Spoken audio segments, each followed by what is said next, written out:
மதுரை மாவட்டம் மேலூர் அருகே நள்ளிரவில் டீக்கடை முன்பு கடை ஊழியர்கள் தூங்கிக் கொண்டிருந்த போது கடைக்குள் புகுந்த மர்ம நபர் செல்போன்கள் மற்றும் பணத்தை திருடிச் செல்லும் சிசிடிவி காட்சிகள் வெளியாகியுள்ளன. இதுகுறித்து மணப்பட்டி 4 வழிச்சாலையில் உள்ள டீக்கடை உரிமையாளர் மதுரை வீரன் அளித்த புகாரின் பேரில் போலீசார் விசாரணை நடத்தி வருகின்றனர்.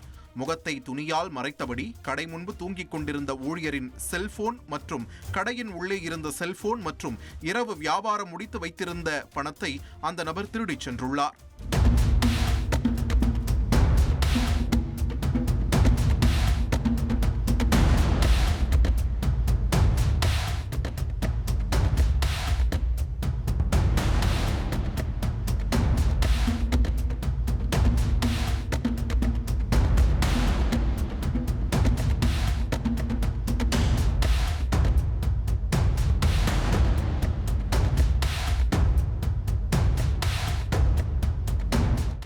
ஜாதி சான்றிதழ் வேண்டி விழுப்புரம் மாவட்டம் விக்கிரவாண்டி வருவாய் வட்டாட்சியர் அலுவலகத்தில் நரிக்குறவ சமூகத்தைச் சேர்ந்த 20 குடும்பத்தினர் வாக்காளர் அடையாள அட்டையை தரையில் போட்டு குடியேறும் போராட்டத்தில் ஈடுபட்டனர். விக்கிரவாண்டி அருகில் உள்ள கீழக்கொந்தை, எம்ஜிஆர் நகர் மற்றும் வெங்கடேஸ்வரா நகர் பகுதியில் வசிக்கும் இவர்களுக்கு அரசு சார்பில் ஏற்கனவே வழங்கப்பட்ட இலவச வீட்டுமனை பட்டா விக்கிரவாண்டி நகர பகுதியில் இருந்து 5 கிலோமீட்டர் தொலைவில் உள்ளதால் விக்கிரவாண்டி நகர பகுதியிலேயே இலவச வீட்டுமனை பட்டா வேண்டி அவர்கள் கோரிக்கைகளை வலியுறுத்தினர்.